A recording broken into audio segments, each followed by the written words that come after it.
पण ते एक टेंट लावण्यासाठी मला 1000 रुपये मागत होते.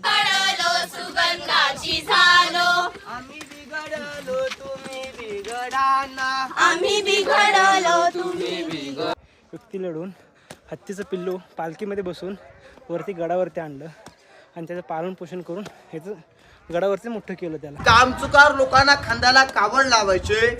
गंगासागर तलाव राईट साईडला आहे, तिथून पाण्याच्या दोन्ही ठिकाणी पाणी पडतं सांगायचे. इथे पिण्यासाठी पाणी, इथे आंघोळीसाठी पाणी. ज्यावेळी राजा आंघोळ करतील त्यावेळी दोन उन्हातून पाणी बाहेर काढलं जायचं.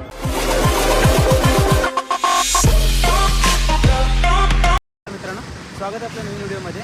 आज आपण चाललो आहे स्वराज्याची दुसरी राजधानी अर्थातच किल्ले रायगडवर. आता मी सध्या आहे पुण्यामध्ये. पुण्यापासून थोडंसं पुढं आलं आहे, मुळशीपाशी आलो आहे. सो आपण तामिनी घाटी मार्गे जाणार आहोत. So let's go.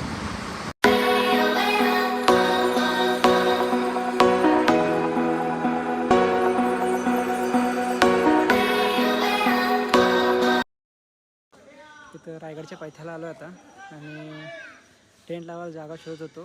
2-3 ठिकाणी शोधलो पण ते एक टेंट लावण्यासाठी मला 1000 रुपये मागत होते. पण इथेच एक हॉटेल साई प्रसाद म्हणून एक आहे, त्या अंकलने आपल्याला हेल्प केलं. जेवण पण इथेच करणार आहे. ते म्हणजे राहू शकता, तुम्ही टेंट लावू शकता. बाकीकडे फक्त एक टेंट लावायला 1000 रुपये मागत होते आणि एक रूम म्हणजे तर 1400 रुपये म्हणत होते. टेंट लावायला फक्त 1000 रुपये. नमस्कार मित्रांनो, आपला आजचा दिवस दुसरा. इथं आज सकाळी 7:15 वाजलेत. सो चाललो आहे मी रायगडच्या पायथ्याकडे. So let's go.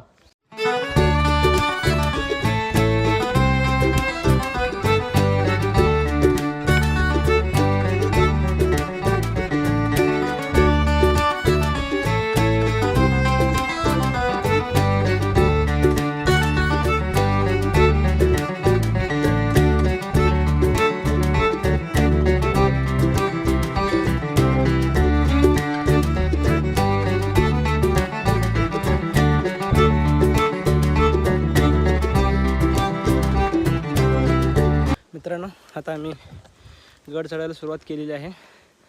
पायरी मार्गाकडनं चाललो आहे आम्ही आणि समोर दिसतोय तो आपल्याला खोबलाडा बुरुज. So let's go. ह्या खोबलाडा बुरुजांनी इतिहासातील खूप अशा विविध प्रसंगाचा संघर्ष केलेला आहे. हा खोबलाडा बुरुज साक्षीदार आहे त्या काळातील इतिहास रचनेसाठी.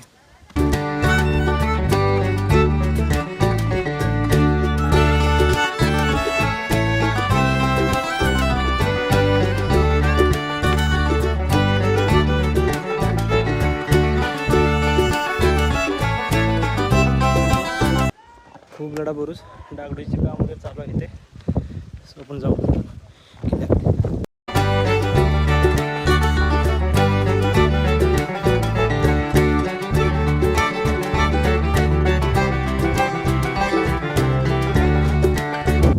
मित्रांनो, खाली दिसतो तो पायवाट आहे. या ठिकाणी पायऱ्या आहेत पण अशा पायऱ्या नाहीत. चालत जाणार आहे ह्याच्यासारखेच, पण इकडं पायऱ्या आहेत. थकवती थोडं मग खाली आहे.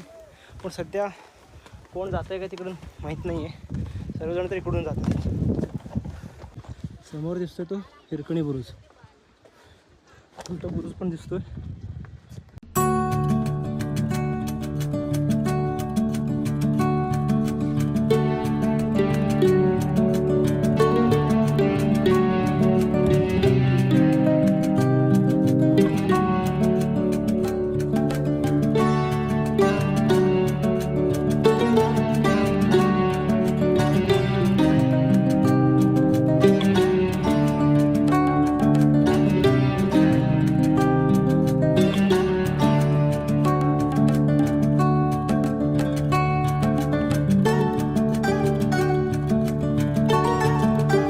आता महादरवाजापर्यंत आलो आहे.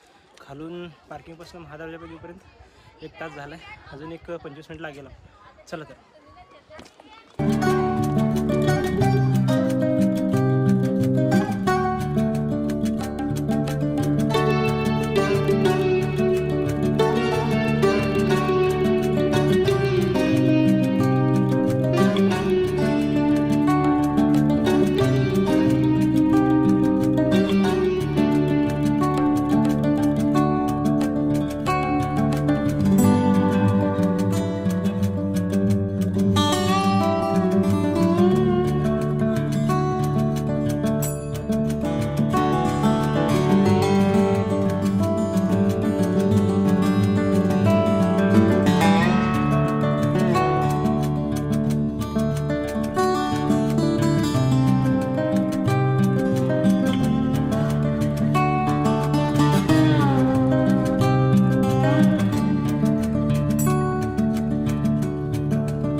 आपण आता महादरवाज्यापासून वरती लेट्स गो. आहे दुसरा बुरुज आणि आहे महाबळेश्वरच्या ज्या ठिकाणी तोफा वगैरे वाजायचा गेट बनवायचा.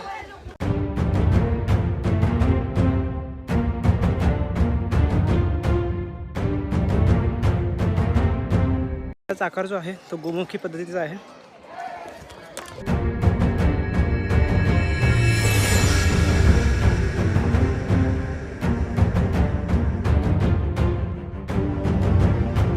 बिघडलो सुगंधाची झालो आम्ही बिघडलो तुम्ही बिघडाना आम्ही बिघडलो तुम्ही बिघडाना नदीची या संगे आम्ही बिघडलो.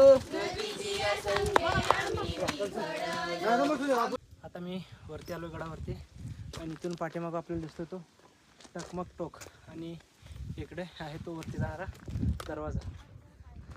आधी वरती जाऊ, राजवाड्यापाशी जाऊ, सदरेपाशी जाऊ, मग नगारखाना, राजवाडे, महल, राणी महल वगैरे सगळं बघून मग बाजारपेठ बघून टकमक टोकवर जाऊ आपण. चला.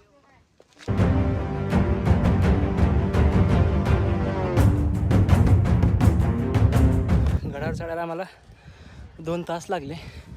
7:15 चालू केलं तो मी, तर आता वाजलेत 9:15. 2 तास लागले. इथे काय तर दिसतोय, इकडं आहे पाण्याचं टाकं आणि इकडं काय आहे काहीतरी बघू आपण. एक लोखंडी काम आहे, नेमका याचा वापर कशासाठी होतो असं मला पण नाही आहे एवढी आयडिया. जर कोणाला माहीत असेल तर तुम्ही नक्की कमेंट करून सांगा.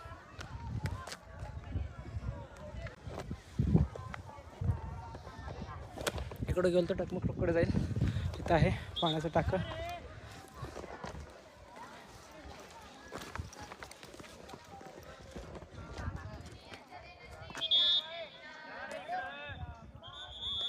या ठिकाणी तलाव खोलण्याचं प्रमुख काम म्हणजे गड बांधताना इथे खोदून दगड काढले जातात आणि ह्याच ठिकाणी नैसर्गिकरित्या झरा सापडला, त्यामुळे इथेच बांधून तलाव तयार करण्यात आला.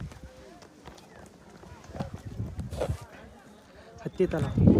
त्या ठिकाणी हत्तीला पिण्यासाठी पाणी याच तलावातून वापरलं गेलं जात होतं. ह्या तलावामध्ये हत्तीनं पाणी पाजलं जात होतं. आता हा विषय पडला असेल की हत्ती कशाला बरी आली.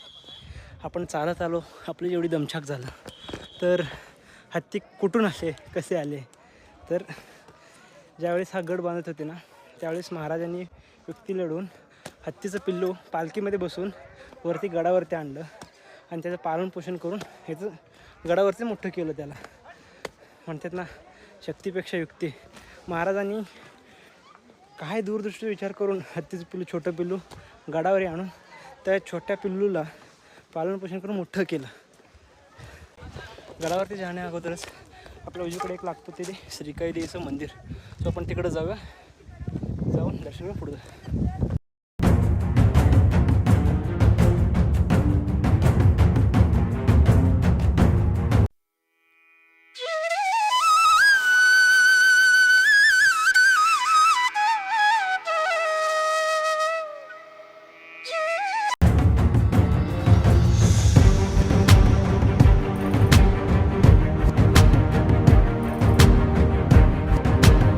आता आम्ही रायगड किल्ल्यावरती पोहोचलो आहे. सध्या आहे होळीच्या माळावर. पाठीमागच्या बाजूला दिसत आपल्याला ते मनोरे आणि गंगासागर तलाव.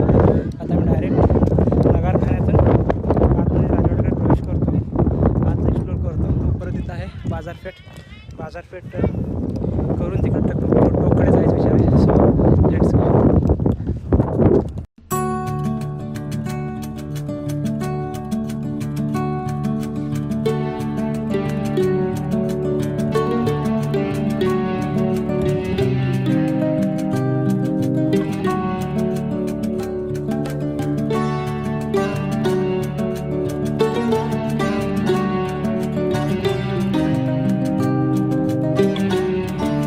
आता याला होळीचं माळ का म्हणतात, कारण शिवकाळामध्ये असं म्हणलं जातं की ह्याच ठिकाणी गंज पेटून होळी साजरी केली जात होती. होळी सण ह्याच ठिकाणी साजरा केला जात होता, म्हणून याला होळीचं माळ असं म्हणतात. त्या पाठीमागे जे दिसतोय तो बाजारपेठ आहे, त्याकडे आपण नंतर जाणार आहोत. इथून आपल्याला पलीकडे केदारेश्वर मंदिर पण दिसत आहे.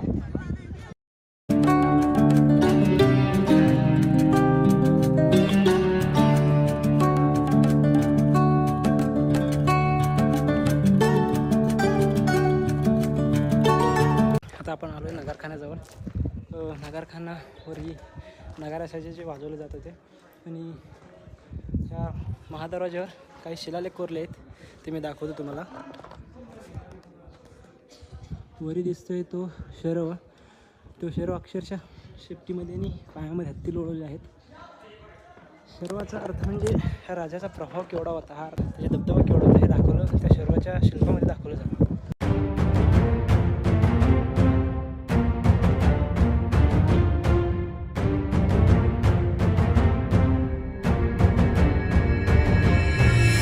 आतमध्ये आल्यावर दोन्हीकडे दिवड्या दिसतात, जो पहारेकरांना बसण्यासाठी दिलेली जागा आहे.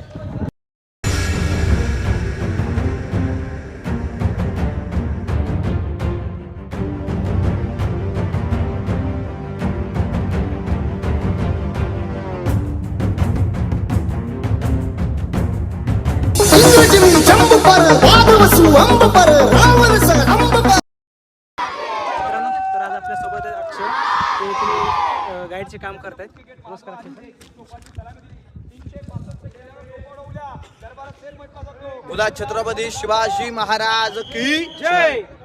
ज्या महलात, ज्या दरबारात तुम्ही आलाय, असंख्य लाखो शुभक्ती होऊन या दरबारात छत्रपती शिवरायांना मानाचा मुजरा, झुकल्या वाकल्या कित्येक गर्विष्ठ माना या शिव मंदिरे, या राज दरबारात. या दरबारात 6000 लोक पूर्वी बसले जायचे. त्यावेळेस दरबारात लाईट किंवा माईक नव्हतं, पण महाराज इथून बसून काही बोलले ना तर शेवटच्या व्यक्तीपर्यंत आवाज यायचा. शेवटच्या व्यक्तीने केलेले कुजबूज महाराजांपर्यंत आवाज यायचा. त्याला ध्वनी चमत्कार म्हणतात. आजही तो ध्वनी चमत्कार आपल्याला ऐकायला मिळतो. त्यासाठी दरबारात शांतता उभा राहतो. म्हणजे कोपऱ्यात जा, तो समोरचा गाईड आहे बघा, तो छोट्या आवाजामध्ये काय बोलणार आहे, पेपर फाडून दाखवणार आहे. तर आवाज ऐकून झाला का मग दरबारात चला झोरे चल.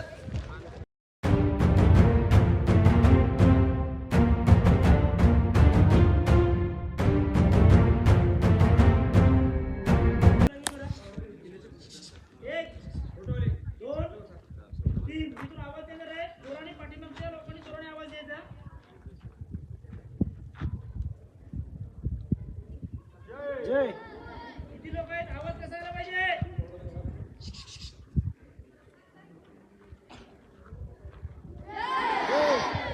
कागद पडतो, कागदाचा आवाज आला तर फक्त सर्व टाळ्या वाजवा. आवाज आला तरच. 1 2 3.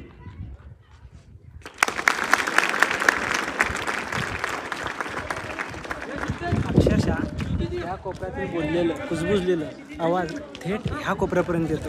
त्याला म्हणतात ध्वनी चमत्कार. दरबार आहे. या दरबारात 6000 लोक पूर्वी त्या काळी बसायचे बघा. इथे महाराजांचं 32 मणाचं ओरिजिनल सिंहासन. एक मन म्हटलं तर 40 किलो आणि 32 मन म्हटलं तर 1280 किलो हे वजनाचं सिंहासन. ते इंग्रजांनी लुटून नेलं, पण येणाऱ्या लोकांना पाहायला पाहिजे म्हणून 2009 साली कोल्हापूरचे 13वे वारसदार श्री छत्रपती संभाजीराजांनी मूर्ती बसवलेली. याच ठिकाणी महाराजांचा राज्याभिषेक सोहळा पार पाडला 6 जून 1674. काकाला दरबारात लाईट किंवा माईक नव्हतं, पण राजांच्या काळी हा दरबारात पूर्ण ऐकू केला होता.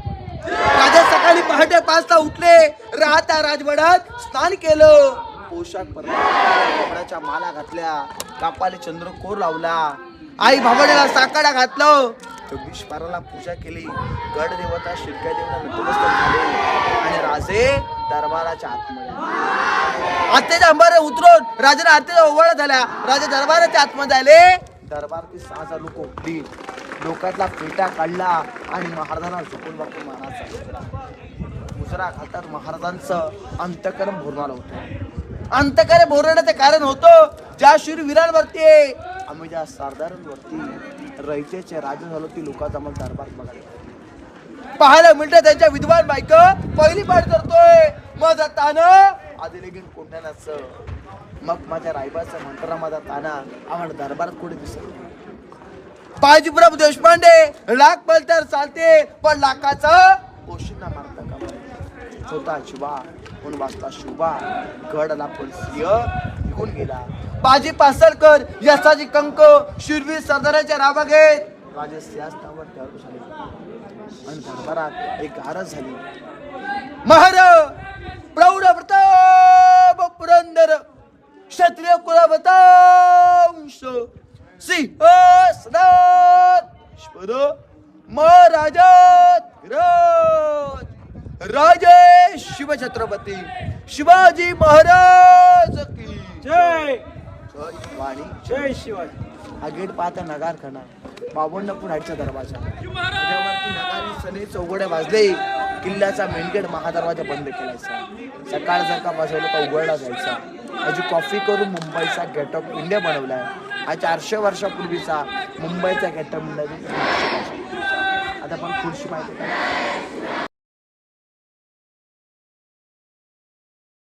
हा दिवाणी खास राजाला जर का कोणी बाहेरून भेटायला आलो तर ते दिवाणी खास मधून भेटायचं. आम म्हणजे सर्वसामान्य जनता ही दरबारात एकत्र पुढे बसायची.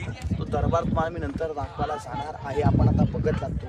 हा दिवाळी खास तो दिवाळी आम राजाचा दरबार आणि ज्या कट्ट्यावरती तुम्ही उभ्या आहात हे महाराजांचं सचिवालय ऑफिस रूम होतं. इथून महाराजांच्या 365 गड किल्ल्यांचा गाव किल्ल्यांचं कागदपत्र व्यवहार झाला. मेन ऑफिस महाराजांचं इथे. हा समोरचा जो ओटा आहे हे स्वयंपाक रूम किचन ओटा. राजे राजांच्या राण्या त्यांचं कोणी नातेवाईक आला आणि ते पहाऱ्या करणार लोक म्हणजे 100 ते 150 लोकांचा एकत्र स्वयंपाक या कट्ट्यावरती चबुतरावरती केला जायचा. तो राजांचा राजवाडा आहे. राजवाड्याची माहिती मी तुम्हाला नंतर देणार आहे. समोरचं जे तलाव आहे या तलावाचं नाव आहे गंगासागर तलाव. हा गंगासागर जो तलाव आहे हा 32 फूट आतमध्ये खोल आहे बघा. त्या आतमध्ये 2 पाण्याच्या विहिरी आहेत. काशीचे काका भट्ट आले होते 7 नद्यांचं 7 समुद्रांचं पाणी घेऊन राज्याभिषेकासाठी. राज्याभिषेक करून उरलेलं पाणी या तलावाच्या आतमध्ये सोडलं आणि ज्यावेळी सोडण्यात आला त्यावेळी कविता रचली.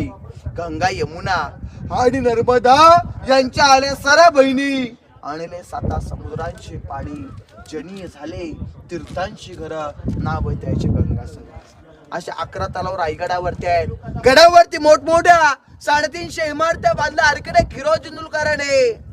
दगड कुठला गाडाच्या पायथ्याशी सुद्धा नाही. अशा 11 तलाव खोदीत 84 पाण्याचा टाका खोदला. त्यातून जो काही दगड निघाला तो रायगडाच्या बांधकामासाठी यूज केला.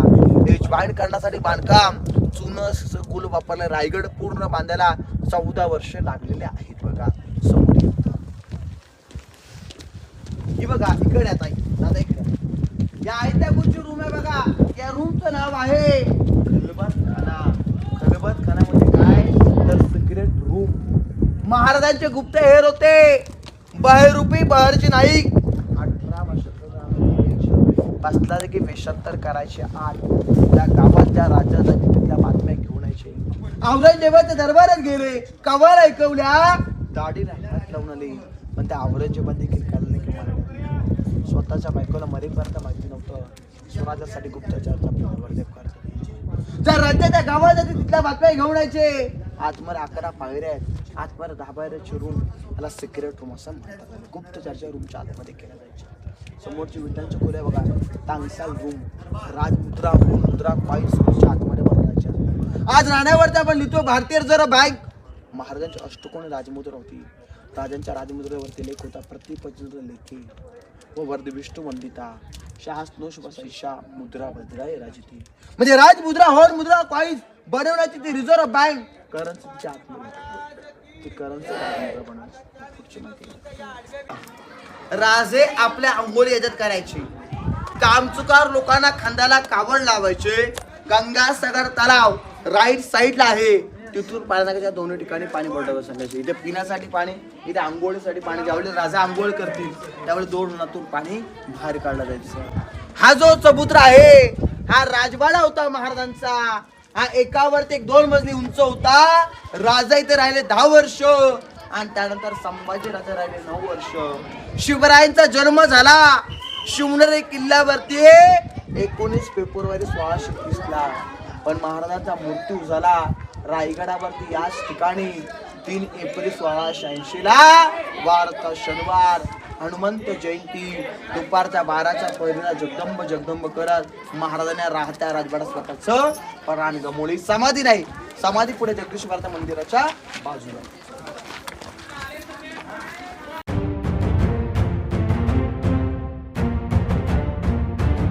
ज्या महलात ज्या घरात तुम्ही आलाय हा एका राणीचा एवढा मोठा महल होता. राजांना राण्या होत्या 8, पण रायगड किल्ल्यावरती राण्या फक्त राहायच्या 6. 2 राण्या महाराजांच्या बाहेर राहायच्या. एक राणी राजगड जो पुण्यात येतो ते सईबाई राहिल्या. सईबाईने कधी हा रायगड पाहिला नाहीये. रायगड घेण्याच्या अगोदर सईबाईंचं निधन झालं राजगड किल्ल्यावरती पुण्यात छत्रपती संभाजी महाराज 2 वर्ष असताना. मग त्यांचा मार बांधला नाही सईबाईंचा. येताना गडाच्या तुम्हाला पायथ्याला 5-8 गाव लागला असेल. येताना ते 3 नंबरची राणी राहायच्या पुतलाराणी जिजाऊंच्या देखरेखीसाठी. राष्ट्रमाता राजमाता जिजाऊंना उत्तर ताब्यात रायगडाचं क्लायमेट सूट होत नव्हतं म्हणून देखरेखीसाठी पुतला राणी ठेवल्या. उरलेल्या उर्वरित 6 राण्या 6 दालनात या 6 वाड्यात राहायच्या बघा. सई स्वायरा सगुणा काशी गुणवंता पुतला सकवा लक्ष्मी सैन्यबालात वाढ म्हणून महाराजांनी 8 लग्न केली होती. हा राणीचा हॉल, बेडरूम, टॉयलेट, त्या बाजूला खिडकी हवाण्यासाठी. एक राणी महाल बघा, तुम्हाला नंतर माहिती आहे, तो बघूया. आता पण आलो आहे राणी महालमध्ये. हा आहे राणी महल जे महाराजांच्या 8 पत्नी होत्या. त्यापैकी सईबाईंचं निधन तर राजगडावर झालं आणि 3रा महाराणी साहेब त्या गडाच्या खाली पाचाडमध्ये आऊसाहेबासोबत राहत होते आणि राहिलेल्या 6 राण्यांसाठी इथे वाडे बांधलेत. आणि हा चौथऱ्याच्या पाठीमागच आहे हा टॉयलेट बाथरूम वगैरे त्या काळातील.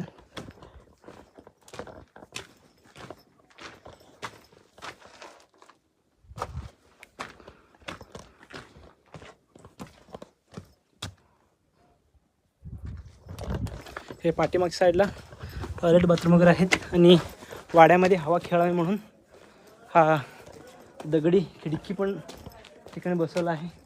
आणि आपल्याला सर्व जो दिसतो मी दाखवतो तुम्हाला तो आहे तो आता जर मी दाखवलो तो आहे हिरकणी बुरुज जो पश्चिम कडा म्हणलं जात असे.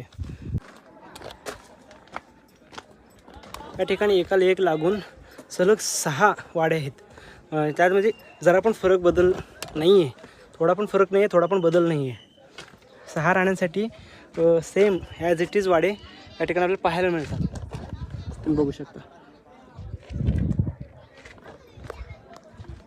खाली पडलेले जे वाड्यात बघा, या वाड्यांना अष्टप्रधान मंत्रिमंडळ कार्यालय म्हणतात. त्याला पूर्वीचं पार्लमेंट.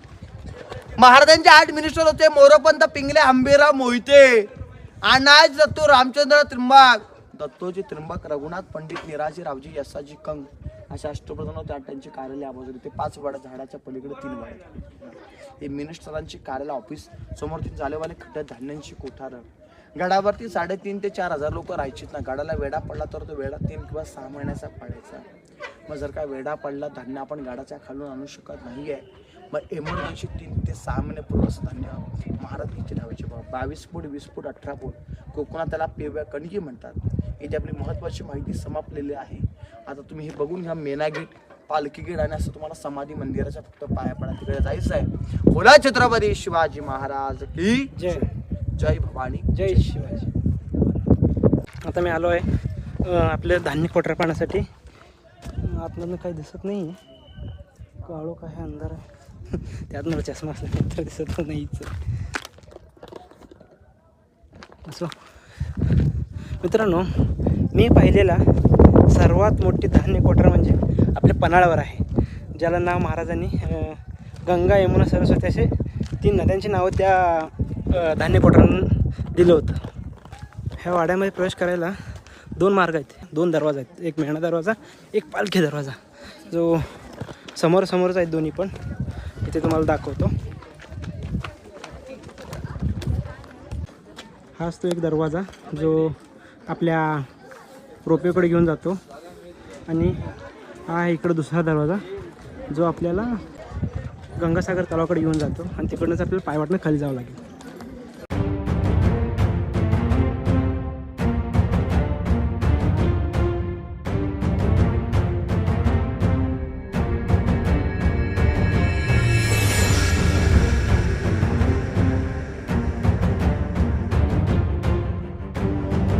जो मेणा दरवाजा जो रोपवेकडून येतोय.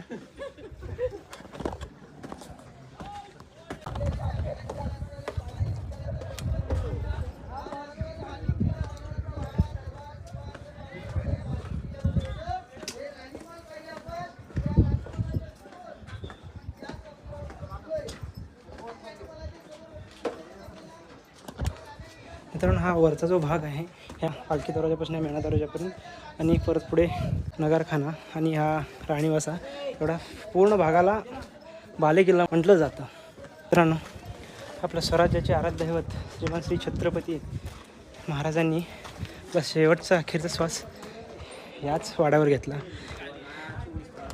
हे आहे तो नाणी पाडण्याचा नाणी टांगसा. समोर दिसतं इथं आपल्याला ते मनोरे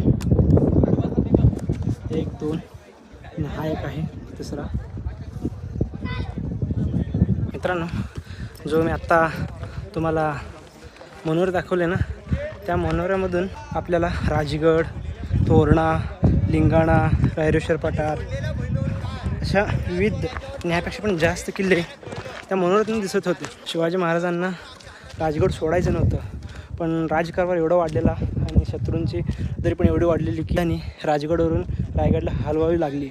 मग त्यावेळेस हे गड बांधताना महाराज हिरोजी इंदुलकरांना बोलले की रायगड अशा ठिकाणी बांधवा की त्या ठिकाणून माझं राजगड मला डोळ्याला दिसलं पाहिजे, माझ्या नजरेसमोर कायम असलं पाहिजे. मी राजवाडा बघून आलो आहे. सो आता चाललो आहे जगदीश्वर मंदिरकडे. जाताना बाजारपेठ दाखवतो आणि ते काकू आपल्याला चहा देत.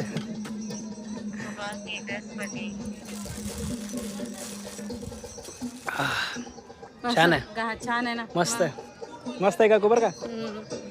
छान आहे. होळीच्या माळावर कोल्हापूरहून आलेले अकॅडमीवाले काही तर प्रदर्शन करत आहेत ते बघूया आपण थोडंसं.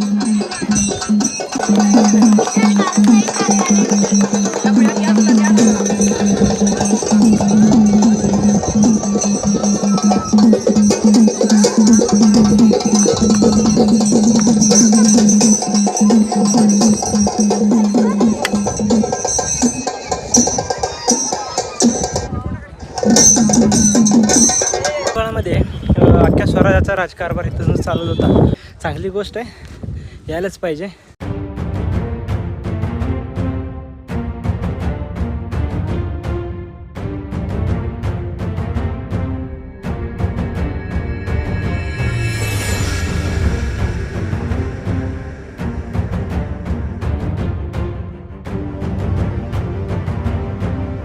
ज्या ठिकाणून राजाराम महाराज खाली उतरले तो दरवाजा बघायचा आहे पण मला नेमकं आहे कुठं हेच मला माहीत नाही आहे आणि कळतसुद्धा नाही. शोधतोय, खूप उशीर झाला.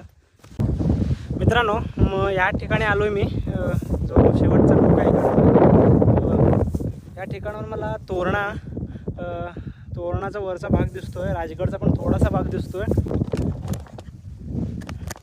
मित्रांनो मी आता पूर्व भागामध्ये आलो आहे आणि ते एक आपल्याला तळं दिसतं कारण तिथं गंगासागर तलावामध्ये पण पाणी आहेच. तिथं थोडंसं हिरवळ पाणी असल्यामुळे मला नाही वाटत की ते पाणी पेत असतील पण हे पाणी मात्र एकदम स्वच्छ आणि क्लिअर आहे.